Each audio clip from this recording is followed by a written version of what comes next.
Jesus' parables often serve to describe life as it is.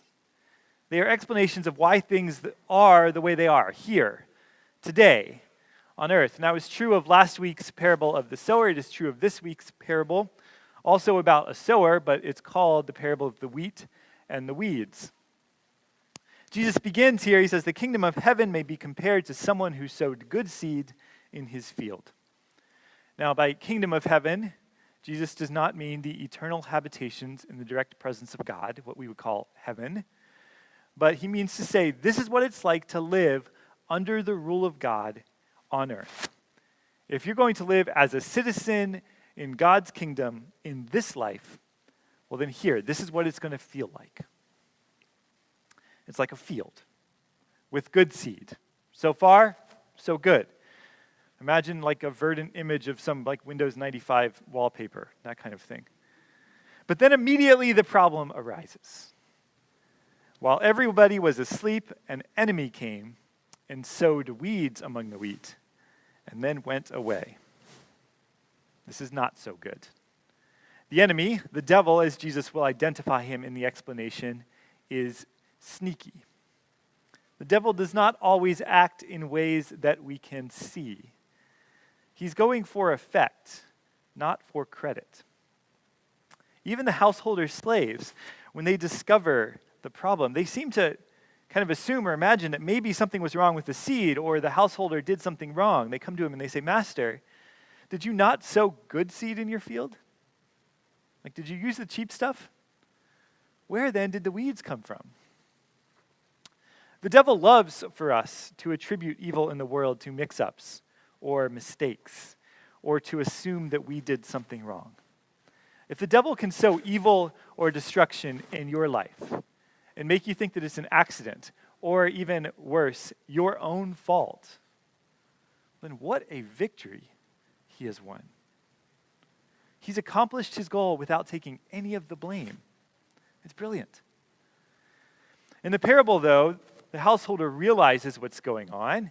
He tells his slaves, he says, an enemy has done this. Now, y'all have probably met people who see an enemy everywhere, right? The answer to everything that's gone wrong in their life is an enemy has done this. Nothing is their fault. The world is out to get them. Surely the world is out to get them. The world probably has already gotten them, in fact, because the abdication of personal responsibility is not a sign of spiritual wisdom. But there are moments, certainly, when our good is countered by evil. There are times, especially when faced with exhaustion and despair, when we need to remind ourselves that we have a spiritual enemy. We are spiritually at war. I know there have been days when I've come into the office beleaguered by one more thing going wrong in some area of my life, unexpectedly and without a clear reason. And Father Mike has said to me, sounds like there's some real spiritual warfare going on here. And that can be such a relief to hear that. Kind of like, oh yeah, that's the problem. This is not just bad luck or my fault. It's part of something much, much bigger. We have an enemy. All that being said, this parable is not primarily a parable about where evil comes from. Jesus doesn't tell it to explain to us where evil comes from. The parable, rather, is primarily about the continued presence of evil in the world. As in, why doesn't God just use his authority? Right? He's all powerful, right? Why doesn't he just use his authority to get rid of evil? This is an important question. It's one that many people wonder about and struggle with. The next exchange gets at the heart of Jesus' explanation. On hearing that the weeds were sown by an enemy, his slaves ask, then do you want us to go and gather the weeds? Do you want us to go and get all the evil? Right? And the man replies, no, for in gathering the weeds, you would uproot the wheat along with them. So the answer, at least in this parable, to the vexing problem of the continuing presence of evil in the world is that the destruction of evil risks the destruction of good. Now, in the parable, the weed in question is something called bearded darnel.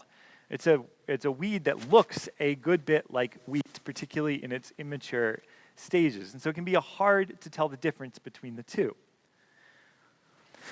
Sometimes it can be hard to tell the difference between good and evil in the world, or to differentiate cleanly. There are ample examples of this happening in the real world, right, in very concrete ways. One of them we see on the news with some frequency has to do with bombs that we drop or missiles that we shoot. Right? We can be pretty good at bombing terrorists. We're actually really good at bombing terrorists, but every once in a while, we kill civilians. Right? It's because we can't differentiate good and evil as cleanly as we would like. Weeding out the bad risks uprooting the good. But there's no suggestion in this parable that the slaves could not tell what was wheat and what was weed, and so they would have pulled up the wrong thing. That does not seem to be the householder's concern. The concern seems to be that in pulling out just the weeds, even if they got it right, even if they could identify every single weed and not make any mistakes, they would still uproot the wheat. For the roots share the same soil. Now, I hesitate to reveal this because I know I'm going to get a lot of advice about it, but I am currently engaged in an ongoing losing battle with crabgrass. I know the answer to this is pre-emergence, okay? And I should have put it down in the winter, and again in the spring, and probably again in the late spring, and my life would be much better, and it would not ever have taken root. But I didn't, okay? So now the crabgrass completely controls important territories of my lawn, and it has established forward operating bases in many other regions. Its sphere of influence is expanding. I've tried ineffectively chemical warfare. It seems immune to sprays. And I've read that the only real solution, besides pre-emergence, is to pull it out. And so for a while, I set myself a goal. I was going to pull up 5 clumps of crabgrass a day, and I lasted about 10 days. And 50 sounded like a big number, but I looked at my yard, and it seemed like not much different. So the odds were stacked against me. And more importantly, I stopped because I was actively harming the Bermuda grass I was trying to save by pulling up the crabgrass. It is not that I cannot tell the difference between crabgrass and Bermuda grass. This is pretty plain. But the problem is, whenever I'd pull out the clump of crabgrass, I would damage the good grass along with it. This situation is not much different than that described by the parable that Jesus has in mind. In the parable, the weed is darnel. In my yard, the weed is crabgrass. I suspect y'all are more familiar with growing grass than with growing wheat. But that's the problem. Right? The problem in both those stories is essentially the same. The weeds are there, and pulling them up hurts the good stuff. It risks pulling up the good stuff. So Jesus is undoubtedly correct, agriculturally speaking here, but he's not speaking agriculturally as some extension office agent.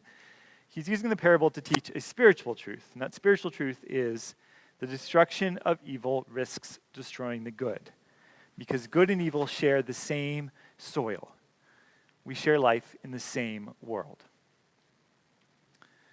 So what Jesus was really getting at is rather more subtle than you maybe can't tell the difference between weeds and wheat. It's that even if you can, like the roots of plants, good and evil in the world are intertwined on this earth.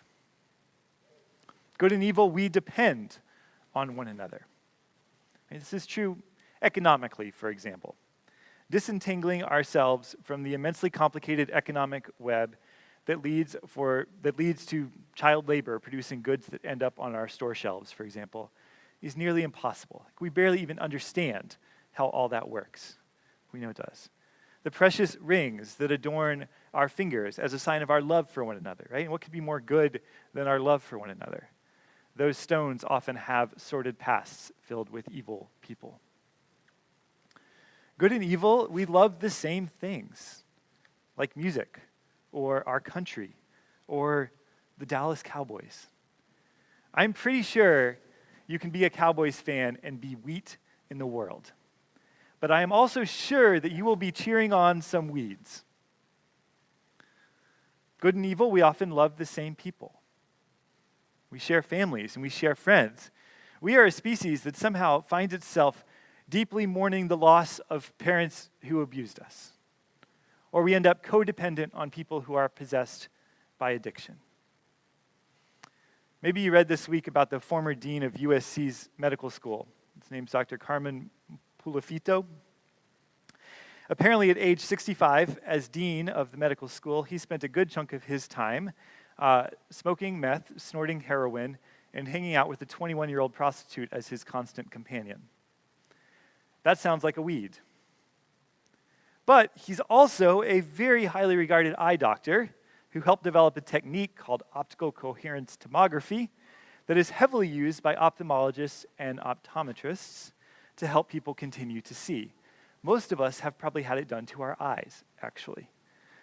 And combating blindness is generally considered a wheat quality. So what is he?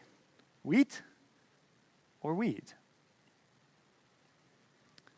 Good and evil trod this life side by side, interconnected and intertwined in ways that we barely understand, and in a whole lot of ways that actually I think we probably don't understand at all. But wheat and weed, we share the same soil. Frustrating as it may be when we feel crowded out or choked by evil, God has the good sense not to pull things up until the end.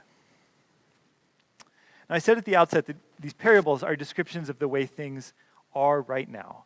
Little stories Jesus told to help his followers understand why life was the way it was and not some other way that we imagine would be better. But this parable, after describing that present, ends with a vision of the future end.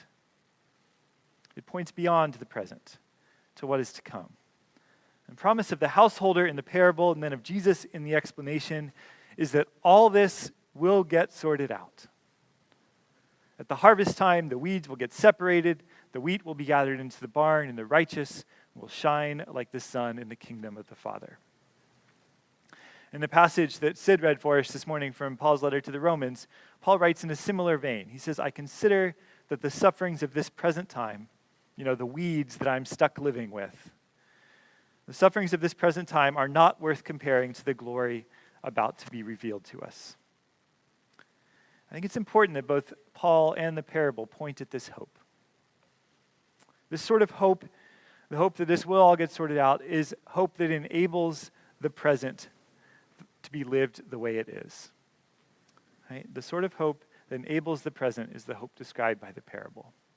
As Christians, we are called to suffer the weeds of the world, of this life, with hope, not with despair.